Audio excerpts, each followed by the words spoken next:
विद्यार्थी मित्रांनो, वर्ग 10वा विषय मराठी पाठ 6वा माझा मकबरा माझ्या मनातला, लेखक डॉक्टर युमक पठाण, यातला भाग 3 तीसरा हिस्सा।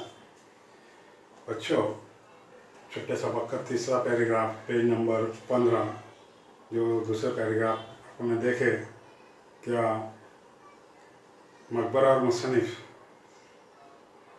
कहते हैं क्या ऐसा दोबारा नहीं करने का। यहाँ तक मैंने पिछले पीरियड में आपको समझाया। अब उसके आगे की लाइन देखो। माझ्या अभ्यासिकेच्या काचेच्या विस्तीर्ण खिडकीतून मी मकबऱ्याची कितीतरी रूपं पाहिली आहेत। मुसन्निफ कहते हैं कि उनके अभ्यासिकेच्या काचेच्या विस्तीर्ण खिड़कीतून, यानी जहाँ पर मुसन्निफ का पढ़ाई करने का जो कमरा था, उस कमरे के कांच के खिड़की में से मकबरे के कितने तो भी शक्ल मुसन्निफ ने देखे हैं। रूप है ना शक्ल, सकाळची, दुपारची, संध्याकाळची आणि रात्रीची। और वो शक्लें सुबह की, कोई दोपहर के वक्त की, कोई शाम के वक्त की और कुछ रात के वक्त की है। माझ्या जीवनातले उन्हाळे, पावसाळे आणि हिवाळी मकबरानं पाहिलं आहे। तो मुसन्निफ कहते हैं कि मेरी ज़िंदगी में के उन्हाड़ा यानी गर्मी का मौसम, पावसाळे यानी बारिश का मौसम, हिवाळे यानी सर्दी का मौसम, ये तीनों भी मौसम मकबरे ने देखा है। तासन तास मी महानुभाव पोथ्यांच्या सांकेतिक लिप्यात डोकं खुपसून बसे। मुसन्निफ कहते हैं कि मुसन्निफ घंटों तक महानुभाव पोथ्यांच्या, यानी महानुभाव जो मज़हब के लोग हैं उनके पोथी यानी उनके जो किताब है, तो उनके किताब के सांकेतिक लिप्यां, यानी जो किताब लिखी हुई है एक अजीब से कोड है जिसको बोलेंगे वर्ड, जिसमें लिखे हुए, तो वो मुसन्निफ अपना उसमें पढ़ाई करते हुए उस किताब देखते हुए बैठते हैं। तेव्हा मकबरानंच माझ्या नेत्रावर शीतलतेचा शिडकावा केला आहे। तब मुसन्निफ उसकी पढ़ाई करते तो उस वक्त मकबरे ने मुसन्निफ के नेत्रावर, नेत्र यानी आँखों के ऊपर शीतलतेचा छिड़कावा, शीतल यानी ठंडा, छिड़कावा यानी जिसको अपन फव्वारा बोलेंगे, उस ठंडे पानी का फव्वारा मकबरे ने मुसन्निफ के आँखों पर किया है। 13व्या शतकाच्या चोंभा कवीच्या उकाहरणा या सारख्या अपूर्व काव्याच्या संपादनाचा आस्वाद मी ज्या क्षणी घेत असे। तो मुसन्निफ ने कहा या 13व्या शतक ने 13वीं सदी, जो चोंभा कवि, चोंभा नाम का जो शायर था, और उस शायर ने जो उकाहरणा नाम की नज़मों की किताब लिखी थी, तो इस किताब को जब मुसन्निफ पढ़ते थे तो उसका आस्वाद यानी उसकी लज्जत मुसन्निफ हर लम्हे में लिया करते थे। त्या एकांताच्या क्षणात फक्त मकबराच माझ्या त्या मनसोक्त आनंदाला प्रतिसाद देत असे।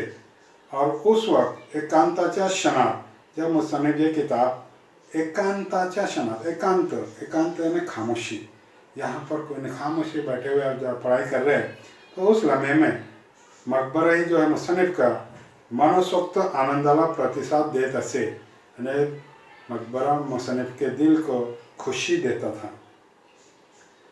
मराठवाड्यातल्या मराठी शिलालेखाच्या कोरीव अक्षरांच्या खोमणीत जेव्हा माझे डोळे तासनतास धसत, और मुसन्निफ ने कहा कि मराठवाड्यातल्या मराठी शिलालेखाच्या, यानी मराठवाड़ा जो इलाका है, हिस्सा है अपने महाराष्ट्र रियासत का, तो उसके मराठी शिलालेखाच्या, यानी मराठी शिलालेख, यानी शिलालेख बोले तो पत्थर पे तराशे गए हुए अल्फाज या कोई जुमले लिखे हुए, अगर आपको देखना है तो अपने बुल्ढाने शहर के अंदर ही जयस्तंभ चौक में ये शिलालेख कुछ सालों से यहाँ पर लगाई हुई है, और उसमें कुछ लाइनें उसमें मराठी में लिखी हुई है। तो ये तराशने के बाद कोरीव अक्षरांच्या, यानी जो तराशे हुए अल्फाज थे, खोमणीत जेव्हा माझे डोळे तासनतास धसत, यानी उसको देखते हुए मुसन्निफ के आंखें घंटों तक उसमें थक जाती थी। थकून रुतून जात तेव्हा मकबराच्या मिनारांनीच माझ्या पाठीवर मायेचा हात फिरवला आहे। जब मेरी आंखें उस तराशे हुए पत्थर के अल्फाजों को देखकर थक जाती थी, तो उस वक्त मुसन्निफ के मकबरे अपने मकबरे के मिनारों ने माझ्या पाठीवर आणि मुसन्निफ के पीठ पर मायेचा हात फिरवला आहे आणि मोहब्बत का हात फिराया है. माझ्या अभ्यासिकेच्या काचेच्या खिडकीतून हात लांब करत आपल्या नाजूक बोटांनी त्यानेच मला सावरलं आहे. मुसन्निफ कहते हैं कि माझ्या अभ्यासिकेच्या काचेच्या खिड़कीतून, आणि जो मुसन्निफ को पढ़ाई करने का जो कमरा है तो उस कमरे की जो खिड़की है तो उस खिड़की के कांच में से, अपने कांच की खिड़की में से हाथ लंबाकर आपल्या नाजूक बोटांनी यानी अपने नाजूक उंगलियों से त्यानेच मला सावरलं आहे. उसी ने मुसन्निफ को हिम्मत दी है, उसने उनको संवारा है. माझ्या ग्रंथाला राज्य पुरस्कार मिला. तो मुसन्निफ ने कहा कि उन्होंने जो किताब लिखी थी उस किताब को जो है राज्य पुरस्कार यानी रियासत के जानिब से उसको इनाम मिला है. माझ्या व्याख्यानमाला गाजल्या. मुसन्निफ ने कहा कि उन्होंने जो भी तकरीरें लिखी थी वो मशहूर रही. आदर्श प्राध्यापक म्हणून माझा गौरव झाला. मुसन्निफ ने कहा कि आदर्श प्राध्यापक यानी आइडियल लेक्चरर बोल के, एक होशियार लेक्चरर बोल के उनका इस्तेकबाल किया गया. मला डी लीड मिली और उसके बाद मुसन्निफ को डी लीड यानी डॉक्टरेट इन लिटरेचर जिसको बोला जाता है, ये डिग्री मुसन्निफ को मिली. राष्ट्रीय प्राध्यापक म्हणून माझा सम्मान झाला और उसके बाद राष्ट्रीय प्राध्यापक यानी अपने मुल्क के ये लेक्चरर है उसके लिए मुसन्निफ का इस्तेकबाल किया गया. संत साहित्य चिंतनासारख्या माझ्या पुस्तकाला श्रेष्ठ संत साहित्य विषयक ग्रंथाचा पुरस्कार मिळाला. मुसन्निफ ने जो किताब लिखी थी संत साहित्य चिंतना, ऐसी किताब को संत साहित्य विषयक ग्रंथाचा पुरस्कार इनके जाने से उनको, इस किताब के जाने से उनको अवार्ड मिला.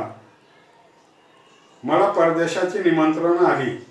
मुसन्निफ ने कहा कि मुझे परदेशाची निमंत्रण आणि बाहर मुल्कों से दावतें आई. निमंत्रण यानी दावत की त्या बातम्या सांगणारे जी पत्रने तारा माझ्या टेबलावर येऊन पडत आणि जे त्या बातम्या सांगणारी जी पत्र और जो उनको मुबारकबाद देने वाले जो खबरें, जो खत और तारा, तारा यानी तार जिसको टेलीग्राम बोला जाता था, अभी बंद हो चुका है. पहले किसी को मैसेज संदेशा देना है, अर्जेंट देना है तो टेलीग्राम किया जाता था. और आज के दौर में अपन खुद देख रहे, किसी को अर्जेंट संदेशा देना है तो अपन मोबाइल पर ही उससे बात करके मैसेज उसको देते. लेकिन पहले ये नहीं था, सारी बातें नहीं थी, तो टेलीग्राम पर जो भी मैसेज देना होता था वो टाइप करके उस पर लिखते थे और वो सामने वाले को वो पोस्टमन लिया कर देता. ती पाकिटं फोडून या बातम्या मी प्रथम कोणाला सांगत असे तो वो पाकिट जो उनके टेबल पे रखे हुए रहते मुबारकबाद के, तो ये खबर सबसे पहले मुसन्निफ किसको कहते थे? काचेच्या खिडकीतून माझ्याकडे टक लावून पाहणाऱ्या मकबराला. वो किसको कहते थे? कांच के खिड़की में से एक जैसा टक लाउन पाने यानी एक जैसा मुसन्निफ के कमरे की तरफ देखता था मकबरा, उसको सबसे पहले ये खबर उसको सुनाते थे. मग मकबऱ्याचे मिनार मिस्किलपणे हसत डोलत. फिर उसके बाद मकबरे के जो मीनारे हैं, चार मीनार, उसके जो बाजू में चार मीनार है, मिस्किलपणे यानी मजाकिया तौर में हंसकर वो मुसन्निफ की तरफ हसत डोलत, वो मुस्कुराते थे, हंसते थे. त्याचा घुमट तरारून येई और उस मकबरा का गुम्मज जो था वो तरारून येई यानी वो भी बाहर जाता था. जिस तरीके से बागीचे में फूल खिलते हैं बैठते वैसा वो खिल जाता था. माझ्या यशानं त्यालाही तेज चढ़े. तो मुसन्निफ ने कहा कि मुसन्निफ की कामयाबी की वजह से उसको मकबरे के ऊपर भी रोशनी दिखाई देती थी. तेज यानी रोशनी, यश, यश यानी कामयाबी. त्याच्या स्नेहशील दृष्टीच्या वर्षावर मी अखंड न्हाऊन निघत असे.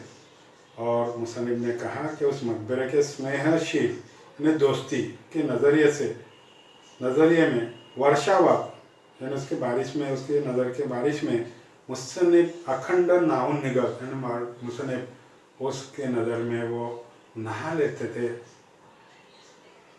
माझ्या आयुष्यात या स्नेहाळ क्षणांना फार फार मोलाचं स्थान आहे। मुसन्निफ ने कहा कि मेरे ज़िंदगी में या स्नेहाळ क्षणांना, स्नेहा और स्नेहाळ बोले तो मोहब्बत, मोहब्बत के लम्हे के लिए बहुत कीमती जगह है। मोलाचं यानी कीमती स्थान यानी जगह। हे सारं क्षण मी माझ्या हृदयात खोल खोल जपून ठेवलं आहे। ये तमाम बातें मुसन्निफ ने अपने दिल में ये छुपा के रखी आहे, दडवून ठेवले आहे। मकबऱ्यानं जसं माझं सुख पाहिलं आहे तसं दुःखही अनुभवलं है। मकबरा ने जिस तरीके से मुसन्निफ की खुशी देखी है उसी तरीके से उसने मुसन्निफ के दुख का तजुर्बा भी लिया है। अनुभव यानी तजुर्बा। गेली 25-30 वर्षे हा आंसूंचा खेळ अविरत चालला है। गए पिछले 25-30 साल से ये हंसने का, ये रोने का खेल अविरत यानी मुसलसिल एक जैसा चल रहा है, या पुढे चालणार आहे। इसके आगे भी इन दोनों का खेल ये चलता रहेगा। माझ्या मनातला मकबरा माझ्याबरोबर युगानुयुग अशीच वाटचाल करणार आहे। मुसन्निफ ने कहा कि मेरे दिल में का जो मकबरा है माझ्याबरोबर यानी मुसन्निफ के साथ में युगानुयुग, युग यानी जमाना कई जमाने तक अशीच वाटचाल करणार आहे। यानी ऐसे ही वो मेरे साथ में रहने वाला है, हिवाळ्यात, पावसाळ्यात आणि उन्हाळ्यात देखील। सर्दी के मौसम में, बारिश के मौसम में और गर्मी के मौसम में भी वो मकबरा मुसन्निफ के साथ दोस्ती रखेगा, ऐसा आखिर में मुसन्निफ ने कहा है। तो बच्चों, सबक नंबर 6 मकबरा माझ्या मनातला इसका तीसरा हिस्सा भी यहाँ ख़त्म हो गया।